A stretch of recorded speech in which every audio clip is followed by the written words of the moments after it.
नमस्कार, मैं डॉक्टर रूपा सिंह, प्रवक्ता गृह विज्ञान, राजकीय बालिका इंटर कॉलेज होशियारपुर, गौतम बुद्ध नगर से हूँ। आज मैं आपको गृह विज्ञान के अंतर्गत खंड खा समाजशास्त्र तथा बाल कल्याण के अध्याय 1 मानवीय आवश्यकताएं एवं भग्नाशा का अध्यापन कराने जा रही हूँ। इस अध्याय के अध्ययन बिंदु निम्नलिखित हैं। परिचय, आवश्यकता का अर्थ एवं परिभाषाएं, आवश्यकताओं का वर्गीकरण, आवश्यकताओं का समाजशास्त्रीय वर्गीकरण, मानवीय आवश्यकताओं की विशेषताएं, आवश्यकताओं की पूर्ति के विभिन्न चक्र तथा आवश्यकताओं की उत्पत्ति के सामान्य नियम। इन बिंदुओं के अंतर्गत हम आज इस अध्याय का अध्ययन करेंगे। सबसे पहले मानवीय आवश्यकताएं। आवश्यकता क्या होती है? कोई भी शिशु जन्म लेता है, वह रोता है, उसको भूख की अनुभूति होती है और उसकी इस अनुभूति की शांति या इस भूख की शांति दुग्धपान से ही संभव है। तो हम कह सकते हैं कि मनुष्य की आवश्यकता जन्म लेते ही प्रारंभ हो जाती हैं और जीवन पर्यंत चलती रहती हैं। आवश्यकता व्यक्ति एवं समाज के जीवन में इच्छाओं और आवश्यकताओं का विशेष महत्व होता है। वास्तव में इच्छाओं से प्रेरित होकर आवश्यकताओं को अनुभव करना, आवश्यकताओं की पूर्ति के लिए समुचित प्रयास करना तथा आवश्यकताओं की यथार्थ में पूर्ति करना ही जीवन है। मतलब कि कोई भी इच्छा को अनुभव करना और उस इच्छा की पूर्ति के लिए यथासंभव प्रयास करना ही जीवन है। यदि व्यक्ति के जीवन में इच्छाएं एवं आवश्यकताएं ना हो तो किसी भी व्यक्ति का जीवन उत्साह रहित, नीरस एवं उत्साहहीन हो जाता है और निरर्थक महसूस करता है। वह आवश्यकताओं की पूर्ति से व्यक्ति एक विशेष प्रकार के संतोष एवं आनंद की अनुभूति करता है। इसके विपरीत यदि किसी आवश्यकता की पूर्ति नहीं होती है या किसी इच्छा की पूर्ति नहीं होती है तो व्यक्ति अपने आप को कुंठित, निराश महसूस करता है। वास्तव में आवश्यकताएं अनंत होती हैं और समस्त आवश्यकताओं को एक साथ पूरा करना किसी भी व्यक्ति के लिए संभव नहीं होता है। अतः आवश्यकताओं की पूर्ति उनकी प्राथमिकता के आधार पर की जाती है। व्यक्ति की आवश्यकताओं की अनुभूति एवं पूर्ति का जो स्थल होता है वह घर से ही प्रारंभ होता है। अर्थात कोई भी व्यक्ति किसी आवश्यकता की अनुभूति घर से ही शुरू करता है। अतः घर एवं परिवार की जो व्यवस्था एवं प्रबंध होता है वह गृहिणी के हाथ में होता है। तो किसी भी गृहिणी को या स्त्री को व्यक्तिगत एवं पारिवारिक आवश्यकताओं का सैद्धांतिक एवं व्यवहारिक ज्ञान होना आवश्यक है। यही कारण है कि गृह विज्ञान के अंतर्गत हम लोग आवश्यकताओं का व्यवस्थित अध्ययन करते हैं। आवश्यकता का अर्थ एवं परिभाषाएं। सामान्य रूप से इच्छा तथा आवश्यकता को समान अर्थों में प्रयोग किया जाता है, परंतु सैद्धांतिक रूप से इन दोनों में अंतर होता है। वास्तव में व्यक्ति के मन में उत्पन्न होने वाली अनंत इच्छाओं में से कुछ इच्छाएं ही आगे चलकर आवश्यकता का रूप ग्रहण करती हैं। अर्थात बहुत सारी इच्छाएं मनुष्य के जीवन में उत्पन्न होती हैं, मनुष्य के मन में अनंत इच्छाएं उत्पन्न होती हैं, परंतु उनमें से कुछ इच्छाएं ही आवश्यकता के रूप में परिवर्तित होती हैं। व्यक्ति के मन में इच्छा जागृत होना एक स्वभावगत विशेषता होती है। किसी भी व्यक्ति के मन में असंख्य इच्छाएं मुक्त रूप से जन्म लेती रहती हैं। समस्त इच्छाएं व्यक्ति की भावनाओं द्वारा पोषित होती हैं। जो इच्छाएं भौतिक जगत की यथार्थता से समर्थन प्राप्त कर लेती हैं उन्हें ही आवश्यकता के रूप में स्वीकार किया जाता है। वास्तव में व्यक्ति की वह इच्छा आवश्यकता बन जाती है जो उसके उपलब्ध भौतिक साधनों के अनुरूप होती है। जिस इच्छा की पूर्ति के लिए व्यक्ति समुचित साधन संपन्न होता है उस इच्छा को ही व्यक्ति की आवश्यकता मान लिया जाता है। हम सब दूसरे शब्दों में हम कह सकते हैं कि वह इच्छा जिसको पूरा करने के लिए व्यक्ति समुचित साधन संपन्न होता है और उन साधनों का प्रयोग करता है उसको ही व्यक्ति की आवश्यकता मान लिया जाता है। आवश्यकता की अवधारणा को विभिन्न विद्वानों ने अपने अपने दृष्टिकोण से परिभाषित किया है। प्रोफेसर पेंसन ने कहा कि आवश्यकता व्यक्ति की उस इच्छा को कहते हैं जिसकी पूर्ति के लिए उसके पास पर्याप्त साधन हो और वह उन साधनों को उस इच्छा की पूर्ति हेतु लगाने को तत्पर हो। अर्थात किसी भी व्यक्ति की वे इच्छाएं ही आवश्यकता के रूप में स्वीकृत प्राप्त करती हैं जिनकी पूर्ति के लिए व्यक्ति के पास समुचित साधन होते हैं और वह उन साधनों का प्रयोग करने के लिए भी तैयार होता है, यानी वह उन साधनों का प्रयोग उन आवश्यकता को पूर्ति करने के लिए तैयार होता है। लगभग इसी अर्थ को प्रतिपादित करते हुए स्मिथ एवं पैटरसन ने भी आवश्यकता को परिभाषित किया। उन्होंने कहा, आवश्यकता किसी वस्तु को प्राप्त करने की वह इच्छा है जिसको पूरा करने के लिए मनुष्य में योग्यता हो और उसके लिए वह व्यय करने को तैयार हो। इन परिभाषाओं के आधार पर कहा जा सकता है कि समस्त इच्छाओं को हम व्यक्ति की आवश्यकता नहीं मान सकते हैं या समस्त इच्छाओं को व्यक्ति की आवश्यकता के रूप में स्वीकार नहीं किया जा सकता है। वही इच्छाएं आवश्यकताएं होती हैं जिन्हें पूरा करने के लिए व्यक्ति के पास समुचित साधन होते हैं और साथ साथ वह व्यक्ति उस इच्छा की पूर्ति के लिए समुचित साधन को प्रयोग में लाने के लिए स्वयं तैयार भी हो। मनुष्य की आवश्यकताओं का वर्गीकरण। अलग अलग विद्वानों ने मनुष्य की आवश्यकताओं का वर्गीकरण अपने अपने शब्दों में किया है, परंतु उनका एक सार जो है वह आवश्यकताओं के वर्गीकरण के रूप में यहाँ प्रस्तुत है। आवश्यकताओं को 3 वर्गों में विभाजित किया गया है: अनिवार्य आवश्यकता, आरामदायक आवश्यकता और विलासिता संबंधी आवश्यकता। अनिवार्य आवश्यकता किसी भी व्यक्ति की वह आवश्यकता होती है जिसको पूरा करना व्यक्ति के लिए आवश्यक होता है। इसको प्राथमिक आवश्यकता भी कहा जाता है। उदाहरण के लिए भोजन, वस्त्र, मकान ये मनुष्य की अनिवार्य आवश्यकता के अंतर्गत आता है। आरामदायक आवश्यकता वह आवश्यकता होती है जिसकी पूर्ति करने से किसी भी व्यक्ति को आराम प्राप्त होता है तथा व्यक्ति के मन में सुख एवं संतोष की अनुभूति होती है। आरामदायक आवश्यकता व्यक्ति अनिवार्य आवश्यकताओं की पूर्ति के बाद पूरा करता है। तीसरे प्रकार की आवश्यकताएं हैं विलासिता संबंधी आवश्यकताएं। ये वो आवश्यकताएं हैं जब हमारी अनिवार्य आवश्यकताएं और आरामदायक आवश्यकताओं की पूर्ति हो जाती है तो व्यक्ति विलासिता संबंधी आवश्यकताओं की पूर्ति करता है, जैसे हीरे जवाहरात, महंगे वस्त्र, महंगा घर, घर में बहुत खूबसूरत फर्नीचर। इस प्रकार की आवश्यकताएं विलासिता संबंधी आवश्यकताओं के अंतर्गत आती हैं। अनिवार्य आवश्यकता को पुनः 3 वर्गों में विभाजित किया गया है: जीवन रक्षक आवश्यकता, कार्य क्षमता रक्षक आवश्यकता और प्रतिष्ठा रक्षक आवश्यकता। जीवन रक्षक आवश्यकता वह आवश्यकता होती है जो मनुष्य को जीवित रहने के लिए पूरा करना अनिवार्य होता है, अर्थात इसकी पूर्ति के बगैर मनुष्य का जीवन संभव नहीं है। इसके अंतर्गत भोजन, वस्त्र, मकान, चिकित्सा संबंधी आवश्यकताएं आती हैं। कार्य क्षमता रक्षक आवश्यकता। कार्य क्षमता रक्षक आवश्यकता वह आवश्यकता होती है जो मनुष्य की कार्य क्षमता में वृद्धि करती है। मनुष्य की जीवन रक्षक आवश्यकताएं मनुष्य को जीवन जीने के लिए देती हैं, परंतु कार्य क्षमता रक्षक आवश्यकताएं मनुष्य को की कार्य क्षमता में वृद्धि करती हैं। उदाहरण के लिए भोजन हमारी भूख की शांति करता है और मनुष्य को जीवित रहने के लिए आवश्यक है, परंतु यदि यही भोजन संतुलित है, पौष्टिक है, तो वह मनुष्य की कार्य क्षमता में वृद्धि करता है। इसी प्रकार से वस्त्र किसी भी व्यक्ति के तन ढकने के लिए आवश्यक है, परंतु यदि वह वस्त्र मौसम के अनुकूल हैं तो वह व्यक्ति की कार्य क्षमता में वृद्धि करते हैं। इसी प्रकार से मकान, यदि कोई घर व्यक्ति के लिए एक छोटा सा कमरा उसको रहने के लिए उसके जीवन को सुरक्षित कर सकता है, परंतु यदि वही घर स्वच्छ है, हवादार है, सूर्य की पर्याप्त रोशनी आती है उसमें, तो वह व्यक्ति की कार्य क्षमता में वृद्धि करेगा। प्रतिष्ठा रक्षक आवश्यकता। प्रतिष्ठा रक्षक आवश्यकता वे आवश्यकताएं होती हैं जो मनुष्य अपनी प्रतिष्ठा की पूर्ति के लिए करता है। चूँकि मनुष्य एक सामाजिक प्राणी है, समाज में रहना उसकी आवश्यकता है तथा समाज के बनाए रीति रिवाज, प्रचलन, इनको पालन करना भी उसके लिए अनिवार्य हो जाता है। प्रतिष्ठा रक्षक आवश्यकताओं को पूरा करने से मनुष्य की समाज में प्रतिष्ठा में वृद्धि होती है, जैसे संतानों के विवाह में भोज कराना, घर आए आगंतुक की सामर्थ्य से ऊपर आवभगत करना, ये प्रतिष्ठा रक्षक आवश्यकताओं के अंतर्गत आती हैं। विलासिता संबंधी आवश्यकता। विलासिता संबंधी आवश्यकता को पुनः 3 भागों में विभाजित किया गया है: हानि रहित विलासिता संबंधी आवश्यकता, सुरक्षात्मक विलासिता संबंधी आवश्यकता और हानिकारक विलासिता संबंधी आवश्यकता।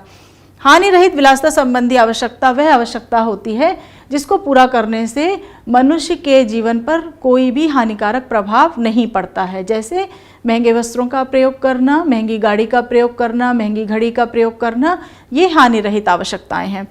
दूसरी हानिकारक आवश्यकताएं होती हैं हानिकारक विलासिता संबंधी आवश्यकताएं। वे आवश्यकताएं हैं जिनको पूरा करने से व्यक्ति के स्वास्थ्य पर विपरीत प्रभाव पड़ता है या मनुष्य के स्वास्थ्य की क्षति होती है, जैसे समाज में बैठकर सिगरेट शराब का सेवन करना या देर रात तक जागना, देर रात तक पार्टी करना, ये हानिकारक आवश्यकताएं होती हैं। विलासिता संबंधी सुरक्षात्मक आवश्यकता वह आवश्यकता होती है जब मनुष्य के पास अतिरिक्त धन होता है तो वह अपने जीवन की सुरक्षा के लिए इन आवश्यकताओं को पूरा करता है, जैसे महंगे हीरे जवाहरात खरीदना, एक भवन होने के बाद भी दूसरे भवन का निर्माण करवाना, बैंक में पैसा जमा करना, ये हमारी सुरक्षात्मक विलासिता संबंधी आवश्यकताएं होती हैं। ये आवश्यकताओं की पूर्ति मनुष्य के लिए भविष्य के लिए आवश्यक होती है, अर्थात मनुष्य अपने भविष्य में इन आवश्यकताओं की पूर्ति करके सुरक्षा प्राप्त कर सकता है। आवश्यकताओं का समाजशास्त्रीय वर्गीकरण। अभी तक हमने जो वर्गीकरण पढ़ा वह आर्थिक आधार पर था, अर्थात धन के आधार पर था। अर्थशास्त्रियों ने अपने अपने तरीके से, समाजशास्त्रियों ने अपने अपने तरीके से आर्थिक आधार पर आवश्यकताओं का वर्गीकरण किया, परंतु समाजशास्त्रियों ने भी अपने अनुसार आवश्यकताओं का वर्गीकरण किया, जो कि निम्न प्रकार है। सबसे पहली आवश्यकता है प्रशंसा की आवश्यकता। प्रत्येक व्यक्ति वह बचपन से ही प्रशंसा की आवश्यकता को महसूस करता है। वह यह चाहता है जो भी वह कार्य करे उसमें उसकी प्रशंसा की जाए, वह जो भी कार्य करे उसमें उसका प्रशंसा करके उसके मनोबल को बढ़ाया जाए। प्रशंसा की आवश्यकता न केवल बालक को होती है बल्कि बड़ों को, वयस्कों को तथा बुजुर्गों को भी होती है। प्रत्येक व्यक्ति प्रशंसा के द्वारा अपने आत्मबल में वृद्धि चाहता है। प्रशंसा से व्यक्ति के आत्मविश्वास में वृद्धि होती है तथा वह आगे कार्य करने के लिए प्रेरित होता है। स्नेह तथा सामाजिक सुरक्षा की आवश्यकता। चूँकि मनुष्य एक पारिवारिक प्राणी है, वह परिवार में रहता है और वह भावनात्मक रूप से एक स्नेह की भावना से ओतप्रोत होता है। प्रत्येक व्यक्ति स्नेह की भावना रखता है और चाहता है कि उसको वह स्नेह दूसरों से भी प्राप्त हो। बचपन में स्नेह की आवश्यकता की पूर्ति माता पिता तथा परिवार के अन्य सदस्यों से होती है, परंतु बालक जैसे जैसे बड़ा होता जाता है उसके स्नेह की पूर्ति मित्रगण तथा समाज के अन्य लोगों के द्वारा भी होती है। इसी के साथ सामाजिक सुरक्षा, यानी व्यक्ति अपने को सामाजिक रूप से सुरक्षित भी चाहता है। वह चाहता है कि उसको किसी भी प्रकार के सामाजिक डर से मुक्ति मिले और वह सामाजिक रूप से अपने आप को सुरक्षित महसूस कर सके। स्नेह और सामाजिक सुरक्षा की आवश्यकता न केवल बालकों को होती है बल्कि बुजुर्गों को, वयस्कों को और किशोरों को भी होती है। स्नेह तथा सामाजिक सुरक्षा की आवश्यकता की पूर्ति से व्यक्ति के अंदर आत्मविश्वास आता है और व्यक्ति अपने आप को उपयोगी समझता है। इसी के साथ साथ व्यक्ति के अंदर प्रेम की अनुभूति भी जागृत होती है। नए अनुभवों की आवश्यकता। क्योंकि वर्तमान समाज गतिशील है, निरंतर नए नए आविष्कार होते जा रहे हैं। इन आविष्कारों की जानकारी प्रत्येक व्यक्ति को होना आवश्यक होती है, या हम कह सकते हैं कि व्यक्ति को नए वातावरण में समायोजन के लिए या सामंजस्य के लिए नए नए अनुभवों की आवश्यकता होती है। यदि व्यक्ति नए अनुभवों को प्राप्त करता है या नए अनुभवों की आवश्यकता की पूर्ति करता है तो वह अपने आप को वातावरण से भली प्रकार समायोजित कर लेता है। समस्या के समाधान की आवश्यकता। चूँकि मनुष्य एक सामाजिक प्राणी है, निरंतर उसके जीवन में किसी न किसी प्रकार की समस्या जन्म लेती रहती है और वह यह चाहता है कि उस समस्या का समाधान शीघ्र हो। जब मनुष्य के जीवन में कोई समस्या आती है तो वह तनाव, बेचैनी अनुभव करता है और उम्मीद करता है कि उसकी इस समस्या का समाधान उसके परिवार के द्वारा या स्वयं के द्वारा हो। जब उसके समस्या के समाधान की पूर्ति स्वयं से नहीं होती है तो वह दूसरों से उम्मीद करता है कि उसकी समस्या का समाधान किया जाए। जब व्यक्ति की समस्या का समाधान हो जाता है, व्यक्ति के अंदर आत्मसंतुष्टि, प्रसन्नता और आनंद की अनुभूति होती है। मानवीय आवश्यकताओं की विशेषताएं। चूँकि आवश्यकताएं प्रत्येक व्यक्ति के लिए एक ही प्रकार की होती हैं, परंतु प्रत्येक आवश्यकता की कोई ना कोई विशेषता होती है। पहली विशेषता है कि आवश्यकताएं असीमित होती हैं, अर्थात आवश्यकताएं सीमित नहीं होती हैं। एक आवश्यकता की पूर्ति के बाद निरंतर नई आवश्यकता जन्म लेती है और व्यक्ति के जीवन में निरंतर नई आवश्यकताएं जन्म लेती रहती हैं। प्राणी जन्म लेता है और मृत्यु तक उसकी आवश्यकताएं, नित्य नई आवश्यकताओं का जन्म होता रहता है। आवश्यकताएं बार बार उत्पन्न होती हैं, अर्थात ऐसा नहीं है कि आवश्यकता की एक बार संतुष्टि करने के बाद वह आवश्यकता दोबारा जन्म नहीं लेगी। उदाहरण के लिए यदि व्यक्ति एक बार भोजन करता है तो ऐसा नहीं है कि अब उसको भूख लगना बंद हो जाएगी, उसको दोबारा से अपने समय पर पुनः भूख लगेगी, अर्थात आवश्यकताएं बार बार उत्पन्न होती हैं। इसी प्रकार से वस्त्र की आवश्यकता है, वह आपको एक बार पूर्ति करने के बाद भी दोबारा उत्पन्न होती है। आवश्यकताओं में प्रतियोगिता रहती है, क्योंकि प्रत्येक आवश्यकता किसी न किसी प्रेरक से प्रभावित होती है, अतः आवश्यकताओं के प्रेरक में आपस में प्रतियोगिता रहती है। मनुष्य अपनी जो आवश्यक आवश्यकताएं हैं उनको पहले पूरा करता है और उसके बाद दूसरी आवश्यकताओं को पूरा करता है। किसी भी बालक की जो पढ़ाई से संबंधित आवश्यकता है उसकी पूर्ति पहले की जाएगी, बल्कि कार खरीदने की आवश्यकता को बाद में पूरा किया जाएगा। यह एक बालक की पढ़ाई से संबंधी आवश्यकता उसके वस्त्र खरीदने से संबंधी आवश्यकता से अधिक महत्वपूर्ण है। एक आवश्यकता में अनेक आवश्यकताएं निहित होती हैं। इसका अर्थ है कि मनुष्य की एक आवश्यकता की संतुष्टि के साथ ही दूसरी आवश्यकताएं भी उसी से संबंधित उत्पन्न हो जाती हैं। जैसे अगर आपने एक भवन का निर्माण कराया है तो कुछ समय के पश्चात भवन से संबंधित सजावट का सामान, भवन में रंग रोगन की आवश्यकता अपने आप ही उत्पन्न हो जाएगी, अर्थात एक आवश्यकता में अनेक आवश्यकताएं निहित होती हैं। आवश्यकताएं पूरक होती हैं, अर्थात किसी भी आवश्यकता को पूरा करने के लिए दूसरी आवश्यकता को पूरा करना भी आवश्यक होता है। उदाहरण के लिए यदि आपको मोटर कार खरीदने की आवश्यकता है तो आपको डीजल और पेट्रोल की आवश्यकता को पूरा करना भी आवश्यक होगा, अर्थात एक आवश्यकता को पूरा करने के लिए दूसरी आवश्यकता को पूरा करना अनिवार्य हो जाता है। आवश्यकताएं आदत में परिणत हो जाती हैं। यदि किसी आदत की लगातार संतुष्टि की जाए तो वह आदत आवश्यकता में परिवर्तित हो जाती है। उदाहरण के लिए प्रारंभ में कुछ किशोर शौक के रूप में सिगरेट शराब का सेवन करते हैं, परंतु यह आगे चलकर उनकी आदत में परिवर्तित हो जाती है और यह आदत उनकी आवश्यकता में परिवर्तित हो जाती है। ये आदतें इस प्रकार की होती हैं कि इनको पूरा करने के लिए व्यक्ति कुछ गलत कार्य भी करना प्रारंभ कर देता है। आवश्यकताएं ज्ञान वृद्धि के साथ बढ़ती हैं। आदिकाल में जब आविष्कार नहीं हुए थे तो मनुष्य की आवश्यकताएं सीमित थीं, परंतु जैसे जैसे मानव जीवन में ज्ञान की वृद्धि होती गई, निरंतर नई नई आवश्यकताओं का जन्म भी होता गया। उदाहरण के लिए पूर्व काल में मोबाइल या लैपटॉप की आवश्यकता व्यक्ति को नहीं थी, परंतु जैसे जैसे इंटरनेट का ज्ञान, मोबाइल चलाने का ज्ञान लोगों में होता गया, ये उनकी आवश्यकता में परिवर्तित होता गया।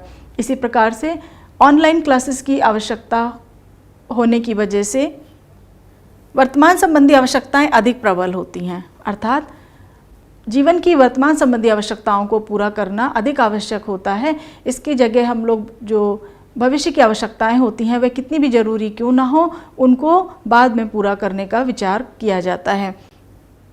उदाहरण के लिए एक व्यक्ति को कार खरीदनी है और बच्चे की शिक्षा भी पूरी करानी है, तो बच्चे की शिक्षा वर्तमान संबंधी आवश्यकता है, परंतु कार खरीदना भविष्य में भी किया जा सकता है, तो बच्चे की शिक्षा को पहले पूरा कराया जाएगा, उसके बाद जो है कार खरीदने की आवश्यकता को पूरा किया जाएगा।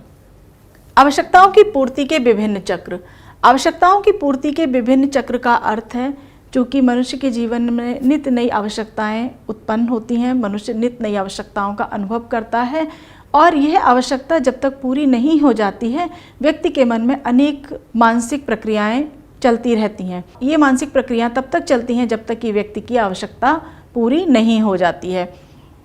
इन आवश्यकताओं को पूरा करने के लिए निम्न चक्र से होकर या निम्न अवस्थाओं से होकर गुजरना पड़ता है। प्रथम चक्र या प्रथम अवस्था। प्रथम चक्र या प्रथम अवस्था वह होती है जब मनुष्य आवश्यकता की अनुभूति करता है, यानी वह महसूस करता है कि उसको किस चीज़ की आवश्यकता है। द्वितीय अवस्था वह अवस्था होती है जब मनुष्य उस लक्ष्य या आवश्यकता की पूर्ति के लिए प्रयास करता है, अर्थात उसकी जो भी उपलब्ध साधन उसके पास होते हैं उनका प्रयोग करके, उनका बौद्धिक रूप से प्रयोग करके उन आवश्यकताओं की पूर्ति करने का प्रयास करता है। तृतीय अवस्था या तृतीय चक्र का अर्थ है कि जब मनुष्य अपनी आवश्यकताओं की पूर्ति के लिए उपलब्ध साधनों का सही प्रकार से प्रयोग कर लेता है तो उसकी आवश्यकता की पूर्ति हो जाती है। चतुर्थ चक्र वह अवस्था होती है जब मनुष्य अपने साधनों का प्रयोग करके अपने इच्छित लक्ष्य को प्राप्त कर लेता है तो उसके परिणाम स्वरूप व्यक्ति के मन में एक संतुष्टि एवं आनंद की अनुभूति होती है। ये चतुर्थ अवस्था आता है। इस प्रकार से प्रत्येक आवश्यकता निम्नलिखित चक्रों से होकर गुजरती है। जब मनुष्य की आवश्यकता पूर्ति हो जाती है, उसके मन में संतुष्टि और आनंद की अनुभूति होती है, उसके बाद वह पुनः नई आवश्यकता के बारे में सोचने लगता है। आवश्यकताओं की पूर्ति के विभिन्न चक्र। आवश्यकताओं की पूर्ति के विभिन्न चक्र का अर्थ है प्रत्येक आवश्यकता निम्नलिखित चक्रों से होकर गुजरती है या निम्नलिखित अवस्थाओं से होकर गुजरती है। प्रथम अवस्था वह अवस्था होती है जब मनुष्य को किसी भी आवश्यकता की अनुभूति होती है। इस अवस्था में मनुष्य के मन में तनाव, व्याकुलता, कल्पनाशीलता का जन्म होता है, अर्थात व्यक्ति की जब तक आवश्यकता पूर्ति नहीं हो जाती है वह तनाव में रहता है और उसी आवश्यकता के बारे में या लक्ष्य के बारे में सोचता रहता है। द्वितीय अवस्था में आवश्यकता की पूर्ति के लिए प्रयास करना, यानी व्यक्ति अपने उपलब्ध साधनों का प्रयोग करके उस लक्ष्य या उस आवश्यकता की पूर्ति करने के लिए यथासंभव प्रयास करता है। तृतीय अवस्था में व्यक्ति अपने उपलब्ध साधनों का प्रयोग करके आवश्यकता की पूर्ति करने का प्रयास करता है तथा उस आवश्यकता की पूर्ति कर लेता है। चतुर्थ अवस्था वह अवस्था होती है जब व्यक्ति अपने उपलब्ध साधनों का प्रयोग करके अपने लक्ष्य को या अपनी आवश्यकता को पूरा कर लेता है और उसके बाद व्यक्ति के मन में जो आत्मिक शांति या प्रसन्नता या सुख की अनुभूति होती है वह चतुर्थ अवस्था के अंतर्गत आती है। इस प्रकार हम कह सकते हैं कि किसी भी मनुष्य की प्रत्येक आवश्यकता निम्नलिखित अवस्थाओं से होकर गुजरती है। इसके बाद मनुष्य के मन में पुनः नई आवश्यकताएं जन्म लेती हैं, अर्थात एक आवश्यकता की पूर्ति के बाद मनुष्य के मन में दूसरी आवश्यकताएं अपने आप जन्म लेती हैं। आवश्यकताओं की उत्पत्ति के सामान्य नियम या आवश्यकताओं को प्रभावित करने वाले कारक। कौन कौन से कारक या नियम होते हैं जो हमारी आवश्यकताओं को प्रभावित करते हैं? शारीरिक रचना और आवश्यकता। किसी भी व्यक्ति की शारीरिक रचना आवश्यकता को प्रभावित करती है। यदि कोई व्यक्ति नेत्रहीन है तो उसको जीवन में कभी भी चश्मे की आवश्यकता नहीं पड़ेगी, परंतु यदि कोई व्यक्ति जिसको दृष्टि है उसको जीवन में कभी न कभी चश्मे की आवश्यकता पड़ सकती है। तो हम कह सकते हैं कि किसी भी व्यक्ति की शारीरिक रचना उसकी आवश्यकता को प्रभावित करती हैं। आवश्यकताएं तथा आर्थिक स्थिति।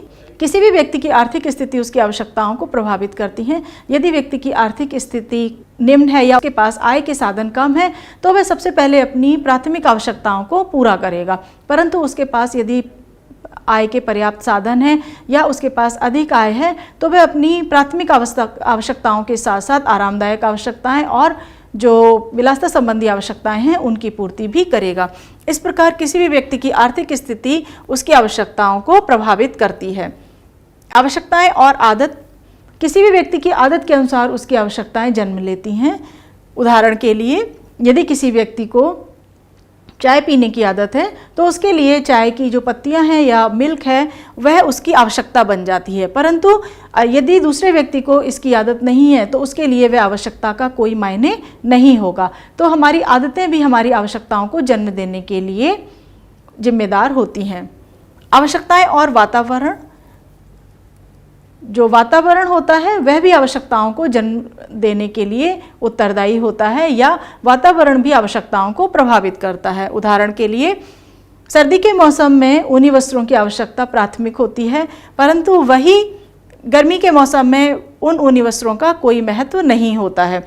इसी के साथ गर्मी के मौसम में सूती वस्त्रों की आवश्यकता होती है, परंतु सर्दी के मौसम में वह आवश्यकता उतनी ज़रूरी नहीं होती है। व्यक्ति का जीवन के प्रति दृष्टिकोण। व्यक्ति का जीवन के प्रति दृष्टिकोण का अर्थ है कि जो व्यक्ति आध्यात्मिक प्रवृत्ति का होता है उसके लिए धन दौलत, जमीन जायदाद या हीरे जवाहरातों का कोई महत्व नहीं होगा, परंतु जो व्यक्ति भौतिक प्रवृत्ति का है उसके लिए महंगी घड़ी, महंगी कार, महंगा घर ये उसके लिए आवश्यकताएं होती हैं। तो जीवन के प्रति दृष्टिकोण भी व्यक्ति की आवश्यकताओं को प्रभावित करता है। प्रचलन एवं रीति रिवाज। चूँकि मनुष्य एक सामाजिक प्राणी है, वह जिस समाज में रहता है उसमें अपने अलग अलग रीति रिवाज और प्रचलन होते हैं। मनुष्य को अपने समाज में जीने के लिए इन रीति रिवाजों और प्रचलनों को पूरा करना आवश्यक हो जाता है। तो किसी भी समाज के प्रचलन और रीति रिवाज उसकी आवश्यकताओं को जन्म देने के लिए उत्तरदायी होते हैं। दिखावा तथा अनुकरण। दिखावा किसी भी मनुष्य की एक स्वाभाविक प्रक्रिया है। वह ये दिखाना चाहता है कि उसके पास भी संसाधन हैं या उसके पास और अधिक अच्छे संसाधन हैं। इसके लिए वह महंगी घड़ी, महंगी साड़ी, शादी ब्याहों में महंगे महंगे भोज कराना, ये दिखावे की प्रवृत्ति के कारण व्यक्ति करता है और इससे उसकी आवश्यकताएं जन्म लेती हैं। अनुकरण भी एक स्वाभाविक प्रक्रिया है। व्यक्ति दूसरे का अनुकरण करके अपने जीवन में भी उन्हीं आवश्यकताओं को लाता है। जैसे यदि किसी व्यक्ति का बालक कॉन्वेंट स्कूल में पढ़ रहा है तो दूसरा व्यक्ति या उसका पड़ोसी देखकर ये सोचता है कि मेरा बालक भी उसी विद्यालय में या उसी कॉन्वेंट स्कूल में पढ़े। इसकी वजह से भी नई आवश्यकताएं जन्म लेती हैं। इस अध्याय के अगले भाग का अध्ययन हम लोग अगली क्लास में करेंगे। तब तक के लिए धन्यवाद।